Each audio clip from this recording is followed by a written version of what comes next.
Damn, 900K, that's actually really scary. I'm getting really close to a really big one. Thank you all so much for helping me hit this 900,000 subscriber milestone. It's something that I didn't think I'd ever reach when I started this, and getting close to 1 million, it's actually really terrifying. My next milestone special, as I've promised, is in fact going to be my top 100 anime characters of all time, and I've already started working on it because that is going to be a undertaking of massive proportions. And this time I wanted to talk about my top 10 episodes in anime. I figure that's an interesting milestone special. It's another personal one that you guys enjoy that I do, and it's something that I'm very happy to indulge you in because it's rare that I get to talk about just really personal opinions and what makes me love anime and what I love about it. So, teary-eyed thank you aside, because I'm really feeling it this time, and I'm getting a little jittery getting close to 1 million. It's really scary. Thank you very much for 900,000 subscribers. And here are my top 10 episodes in anime. Before beginning, there are 8 episodes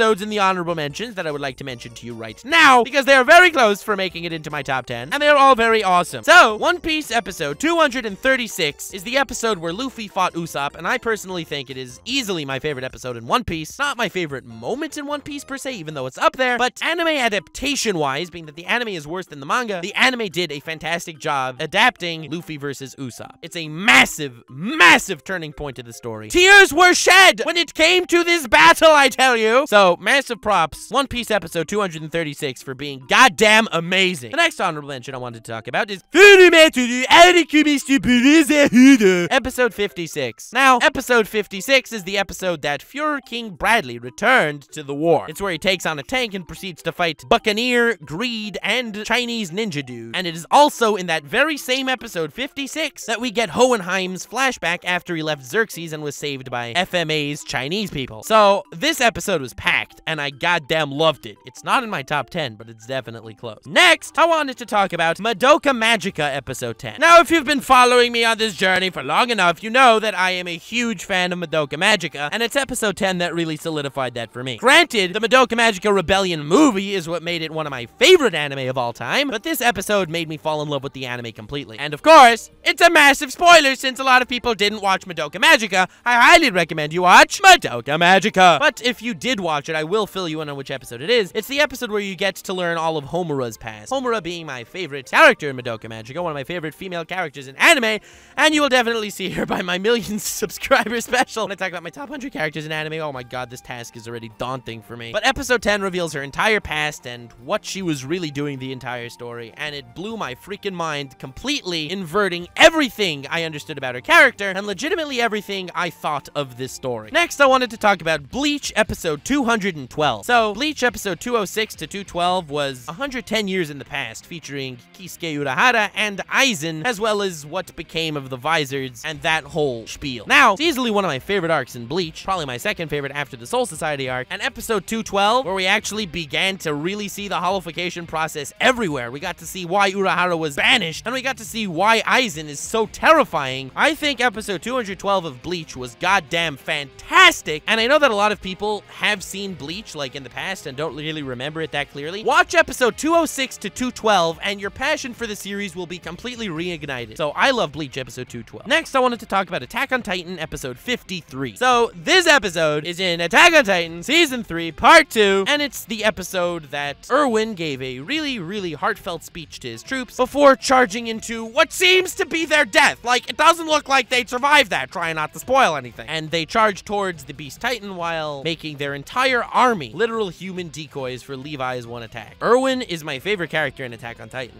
and Attack on Titan episode 3 really hits home. This is when you know the series is a goddamn masterpiece, and it only, believe it or not, gets better from there on. Next, I wanted to talk about 7 Deadly Sins episode 42. Episode 42 is the episode where we are introduced to Escanor, and honestly, I do not remember how hype I was for almost anything else that came close to this. When the Lion Sin of Pride was introduced to the series, I kid you not, right when I finished the episode, I legit started it right again. That very moment. Oriburator is a phenomenal character, and his introduction just completely slapping Galand was one of the most riveting goddamn things I've ever seen. Episode 42 of 7 Deadly Sins was a goddamn masterpiece. And that's back when the adaptation was still solid instead of the really shaky shiz going on right now. Next, episode 13 of Made in Abyss. Made in Abyss is one of my favorite anime of all time. Definitely in my top 15. And honestly, if not for episode 13 of Made in Abyss, it would not be that high. It would probably be in the 20s. But episode 13 hit me so goddamn hard. We got to learn about Nanachi, her past, and Reg, and Mitty, and that just tore at my heartstrings to no end. Made in Abyss, episode 13, turned the show from a fantastic series to an absolute masterpiece. And believe it or not, the following arc in the manga is even better and darker. And now the final honorable mention is Fairy Tail, episode 124. So, after the 7-year time skip type thingy, and Fairy Tail was in massive shambles, episode 124 is when the main gang came back to Fairy Tail and began to restore our faith in our home and our guild. I love episode 124. Whenever I need an uplifting experience, whenever I just want to feel a real genuine pride for things around me, you just pop out episode 124 of Fairy Tail and you begin to well up in tears because your family is back. I know a lot of people make fun of Fairy Tail. I did make an hour video on it, so I feel like I have full right to praise it without repercussion. And if you don't like my takes, watch the hour-long video and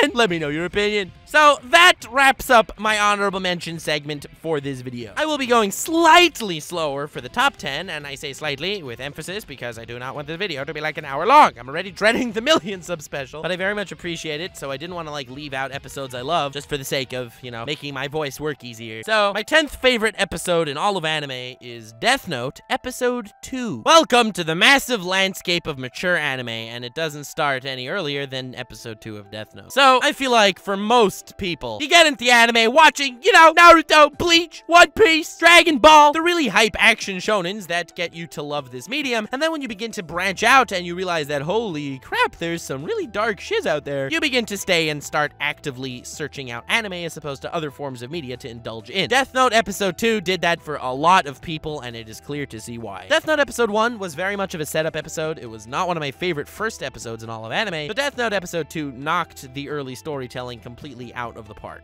This is the episode where L gets introduced, and L tracks down Light to such a pinpointed location, it's terrifying. When the story starts, and our protagonist slash villain gets this ridiculously broken ability to kill anyone in the world, no matter who they are, no matter what they're doing, as long as you know their name and face. This is an untraceable, unkillable, supernatural weapon in a completely natural setting, and it is terrifying to have this guy with that immense power. What can go against this guy? So immediately it's understood from the very beginning that there's going to be a massive clash in ideology between what actually defines justice. That is very clear. But to think that someone actually has the mental capacity to not only outsmart Light, but to track down an untrackable weapon, that blew my mind. And not only that, but the immoral steps taken by L by having a puppet, this guy Lind L. Taylor, take his place, make believe he's L, so he could test out exactly the limitations of Light's ridiculous power, is absolutely terrifying. He played Light like a goddamn fiddle. And not only that, but he's not the most morally righteous individual on the entire planet. He used an inmate, that's true, but he used an inmate as literal bait to die by Light's hand to find who he is. Morality is going to be fascinating in this series,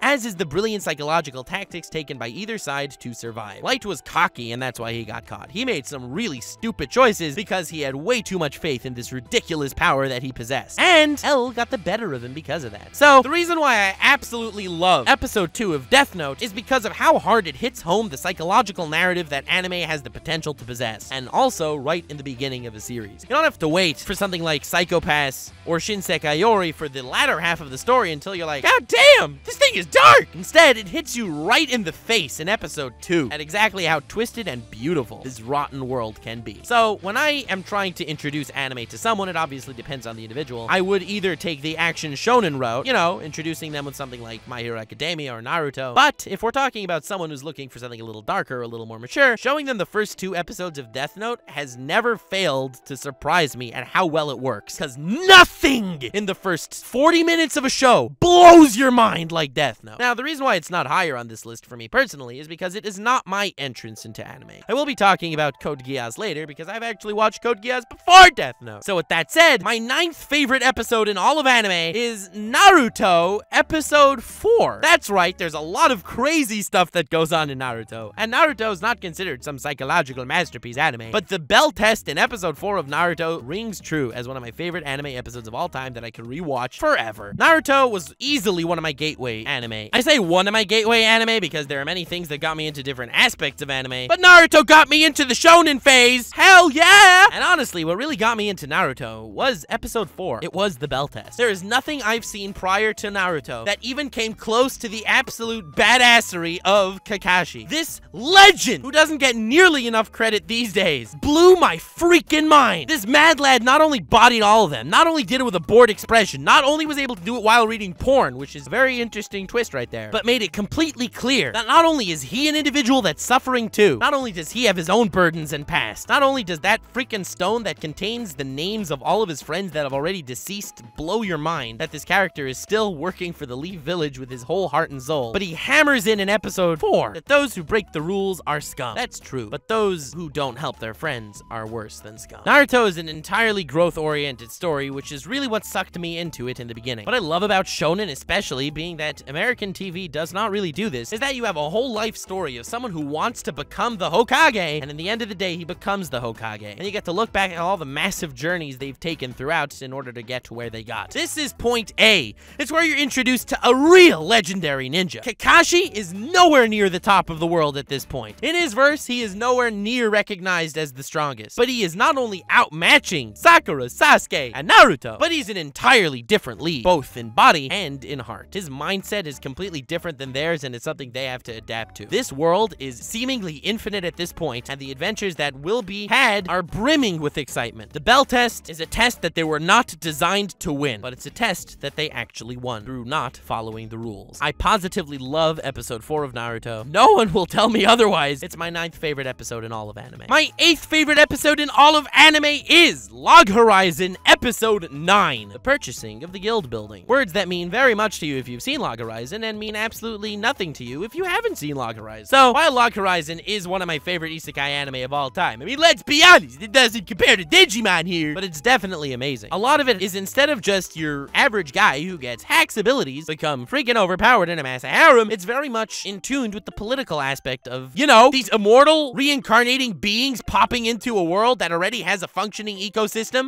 Hello? That's what's interesting about an isekai, and episode 9 encompasses that very well. Shirue very much grasps the gravity of the situation, and Shirue is an absolute mad lad. So this massive plan that he has for the last several episodes in the making that you don't understand exactly what the hell he's doing until episode 9, where he doesn't just slap you with it over the head, but he blows the minds of every top dog in all of the Elder Tale game that they are trapped in. So with that said and done, I will now express to you exactly nothing about what went on because I don't like spoiling really big things. Watch Log Horizon if you haven't yet. Episode 9 is my 8th favorite episode in all of anime. My 7th favorite episode in all of anime is episode 24, Fate Zero. This is the episode where Kiritsugu fights Kirei, and then Kiritsugu manages to get his hands on the Grail for just a wee bit of time in order for the Grail to completely tear apart his mind. That's right, this is the episode that Fate Zero comes into fruition, into exactly why I love it. Not only is Kiritsugu versus Kirei one of my favorite anime fights ever, and it was an honorable mention on my top 10 list for my 800k special, but the beauty of Fate Zero is you have this massive battle royale. You have 7 masters who each summon a massive legendary servant from the past in order to help them in this massive battle to obtain the Holy Grail. The tactics used are amazing. The battles implemented are fantastic. Fate Zero is one of my 5 favorite anime of all time. I cannot stop expressing how much I love this show, everything about it. The music, the soundtrack, the animation, the characters, the ideologies. And speaking of the ideologies, every single master and every single servant has their own reason why they're fighting in this war. That's 14 opposing ideologies clashing against each other, and each one of them is legitimate, except for the psychopaths, which I guess are fascinating in their own right. And this episode 24 is the episode that after Kiritsugu, after pain and suffering in order to get this far in the war, manages to get his ideology absolutely shredded. This is where you realize that no ideology is correct without incorporating every other ideology to some extent as well. Every ideology has validity, and every extreme is wrong, and everyone dies. Okay, not everyone dies. That was just for the melodrama. But episode 24 of Fate Zero, which is also a spoiler, will be blowing your mind when you watch Fate Zero if you haven't yet already. Watch Fate Zero, damn it! Not just for like episode 9, like Log Horizon. The second season of Log Horizon is not the greatest in the world, even though it's an amazing isekai. Fate Zero is legit one of the greatest anime of all time. You are hurting yourself if you're not watching it. I'm telling you, please Please watch it. Episode 24 is amazing! And episode 24 is my 7th favorite episode in all of anime. Now, my 6th favorite episode in all of anime will come as a surprise to you, and it's perhaps more because I am very into this series right now, but it's episode 4 of Vinland Saga. So, Vinland Saga absolutely blew my mind this year. To me, no original anime that aired, and when I say original, I mean no sequels. So, no Mob Psycho Season 2, no JoJo Part 5, no Attack on Titan Season 3 Part 2. As far as original anime goes, I don't see any of them at all. And I'm including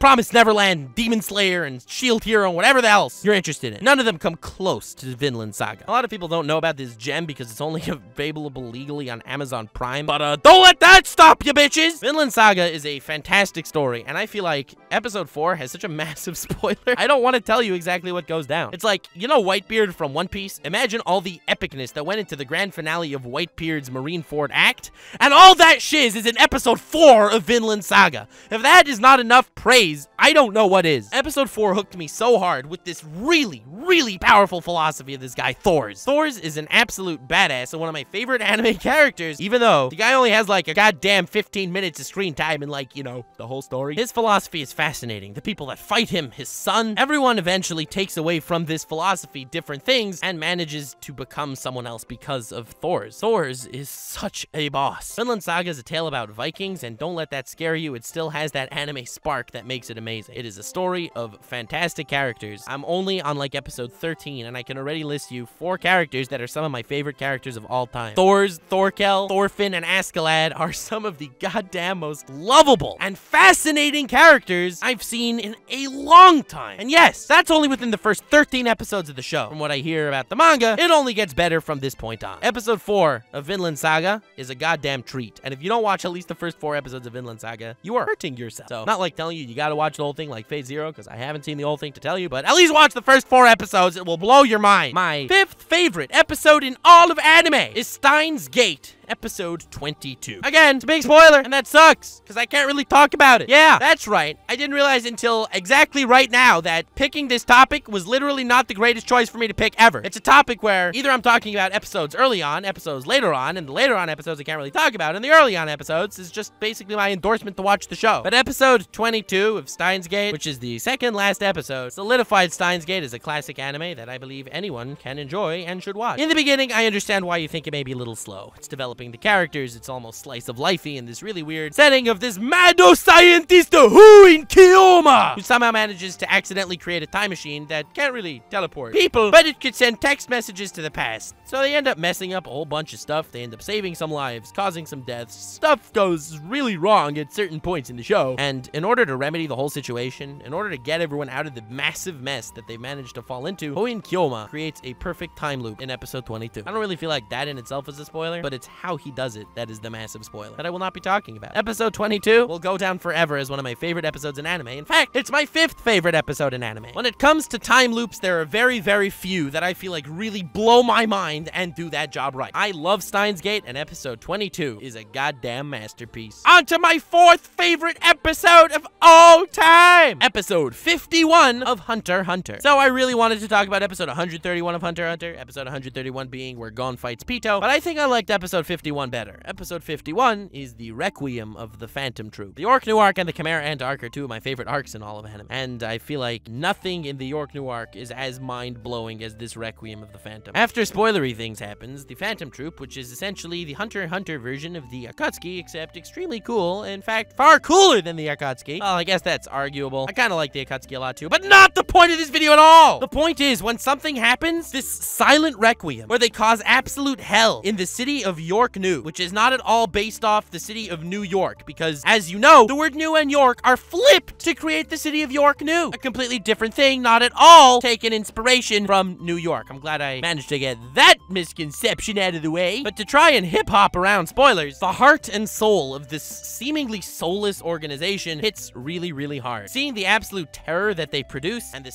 silent lament that they all go through as their minds are all really connected on this. And Crollo standing on top of a roof with his hands outstretched, listening to the silent symphony of death taking place in the city as the Phantom Troop rips their adversaries to shreds, all as a form of paying respect for a friend. I love the Requiem for the Phantom Troop. I love the Phantom Troop and I love Crollo, and I feel like this encapsulates everything that I like about them. It's this massive chaos, but it's this also fascinating family that's traveling around doing all this. On the one hand, a lot of them always get into fights and they seemingly hate each other, but on the other hand, their hearts are so in tune with one another. It's terrifying, but it's also beautiful. And it's this terrifying beauty that makes the Requiem of the Phantom so goddamn amazing. So that's why episode 51 of Hunter x Hunter is my 4th favorite episode in all of anime. My 3rd favorite episode in all of anime is episode 36 of JoJo's Bizarre Adventure, Diamond is Unbreakable. Kirid Queen, Daisan no Bakudan, bites the dusto! Is activated in this episode, and my appreciation for the franchise was never the same. I think that I've never held my breath for an entire episode of any show like I have for episode 36 of JoJo's Part 4. I've mentioned this in the past. Kira Yoshikage is one of my favorite villains in anime. In fact, he's definitely in my top 3. That said, this episode really gives him spotlight. He develops this really terrifying ability, bites the dusto! Daisan no Bakudan. And his stand, Kirid Queen, has never been more terrifying. You do not know how the heroes will actually get themselves out of this situation, and Kira finally feels invincible. The brilliant story of JoJo's Part 4 is about a guy like Kira, who's this serial killer with weird fetishes that goes around doing some really horrible shiz. And despite all of that, being that you're watching the 3rd half of the story almost from his perspective, he almost becomes the seeming protagonist of what's going on, even though he's this horrible individual. He is extremely meticulous in nature, and if you compare him to other antagonists in JoJo's, you see why his being meticulous actually matters so much. You have a guy like Dio, who's almost unstoppable. He's this regenerating vampire that can fly, teleport, shoot laser eyes, free stuff, stop time, ridiculously powerful, control his intestines to wrap around people and kill them, take over people's bodies, and, fun fact, he's also immortal. Yeah, you have a guy like that. You have people like the Pillarmen, who are also mini gods in their world. You guys don't have much to fear. But then you have an antagonist like Kira Yoshikage, who is far weaker than Jotaro. In fact, that one time he bumped into Jotaro, Jotaro nearly killed him, and he only barely escaped due to wit alone. Kira is terrifying, and not at all because of his overbearing powers. He is terrifying because he's sneaky, because he's meticulous, and because he's really messed up in the head, which is obviously why he's one of my 3 favorite anime villains. Why does this always happen? It's total coincidence, I promise you. But at long last, after watching him cower for the latter third of JoJo's Part 4, watching him cover his tracks, watching him make progress in life, just trying to live a nice, happy, simple life, not being caught and killed, he finally develops Bites Zadasto, a ridiculously broken technique that he can actually step out into the daylight. And I am telling you, I held my breath this entire episode every time I watched it. And warning, I watched it a lot of times. Kira's my favorite villain. Kira got a lot of screen time, and the absolute terror that Hayato faced in this episode was fully reflected by yours truly. I love episode 36 of JoJo's Part 4, and it's my 3rd favorite episode in all of anime. My 2nd favorite episode in all of anime is episode 305 of Gintama. So being that I've already talked about Gintama versus Takatsuki in my top 10 fights in all of anime, I don't really want to dwell on it for all that long talking about why I love it, because it took place in episode 305. But more happened in 305. In 305, a lot of the past was also unearthed. We got to learn about Gintoki's past, why Takatsuki hates him so much, and a little bit about Gintoki's former sensei, Shoyo. All of this would be a huge spoiler, but I don't know. I kind of feel like I want to spoil it to let you know exactly how awesome Gintama is, because at the same time, no one's watching Gintama. So feel free to skip a couple of minutes into the future, because I'm not going to spoil a lot, but I will spoil something in order to let you know exactly why this episode means so much to me. So in the past, there were 4 guys that we get to know right now. There was Gintoki, Katsura, Sakamoto, and Takatsuki. Each of them in the past worked together in this massive rebellion in order to protect Japan, blah blah blah. Point is, after they lost the war, they've all taken very different life paths. Sakamoto became an intergalactic merchant and made a buttload of money and has like a goddamn fleet of ships. Katsura becomes a rebel, continuing the rebellion that's failed, evading the police, and whatever, and he's a goofball, and I love Katsura. And Sakamoto, to their complete entirely. They're both completely hilarious, amazing characters, and actually deep once you actually get to know them. Gintoki lazes about his daily life and protects everything within his sword's reach, and then you have Takatsuki, a terrorist. Now, out of these 4, most of them get along pretty well with each other, except Gintoki and Takatsuki cannot see eye to eye. They hate each other, and they kind of want each other dead for a lot of the series, and the reason why is revealed in the flashback in episode 305. So, they were all students under this master Shoyo, and they loved Shoyo like a father, just like Shoyo loved them like children. Shoyo looked at them as basically his own sons and trained trained them as if they were, treated them that way, loved them that way, cared for them that way, and they regarded him in exactly the same fashion. In the war, there was a point where Takatsuki and several others were captured, and so was Shoyo. And they essentially gave them an ultimatum that, yes, they will all die unless a certain something is done. And that certain something does come to pass. Gintoki decapitates his sensei Shoyo in front of Takatsuki. And from that moment on, that hatred is formed. This is revealed in this episode. This really hits home in this episode, because this is the final battle between Gintoki and Takatsuki. It's all their passion and rage that they've been building up over the past many, many years, coming to clash against each other once again. It's the ghosts from the past coming together to fight now in order to move to the future. And this episode is a massive climax to character arcs that have spanned over hundreds of episodes until this point. Episode 305 of Gintama is easily my second favorite episode in all of anime. And honestly, I really wanted to put it in first place, but first place holds, believe it or not, a place even deeper in my heart. Even though I love episode 305 of Gintama, doesn't, for me at least, hold a candle in passion to episode 25 of Code Geass R2, the final episode of Code Geass. And in my opinion, this is not only by a little, not only as a subjective take, I believe this is the greatest episode in all of anime. Obviously, the ending of a series is extremely important, and well, since Code Geass has the greatest ending to any story of all time in all of media ever, yeah, it's my favorite episode ever. I wish I could tell you more, but I don't want to be one of those, oh, I'm gonna say spoilers, so just skip ahead a little bit. No. Not enough people actually heed those warnings and skip ahead, and I am not ruining this for you. Code Geass is one of my favorite anime ever. It's one of my 5 favorite anime, hands down. And yes, it has the greatest ending in fiction. The entire episode 25 blew me away. Literally every single step of the way was fantastic. And literally any description of what goes on is a spoiler to some degree. This episode blew my mind and continues to blow it every time I watch Code Geass. And I watch Code Geass pretty much yearly. Every time I finish watching Code Geass, the next few days,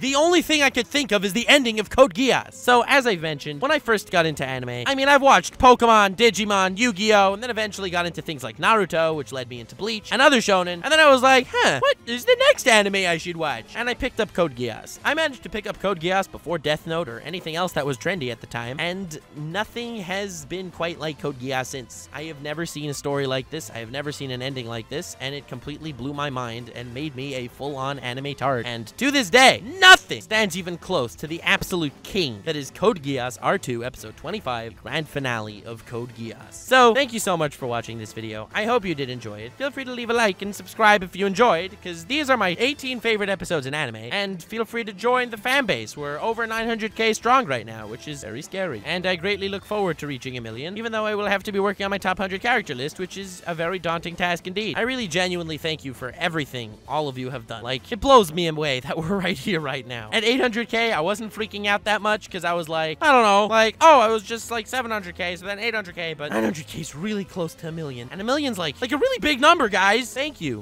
very, very much. I really mean it. Link is in the description of my Twitter. Feel free to follow me there. To my subreddit, feel free to join. To my Patreon, feel free to pledge. To my merch, feel free to pick some up. To my Twitch, feel free to follow. And to the Rant Cafe Podcast that we upload once a week, talking about random anime stuff. Very cool. Thank you all so much for traversing on this journey with me. Hope you enjoyed the video. Have yourselves the most wonderful evening. Feel free to let me know your favorite episodes in anime. And remember to stay weird, fam.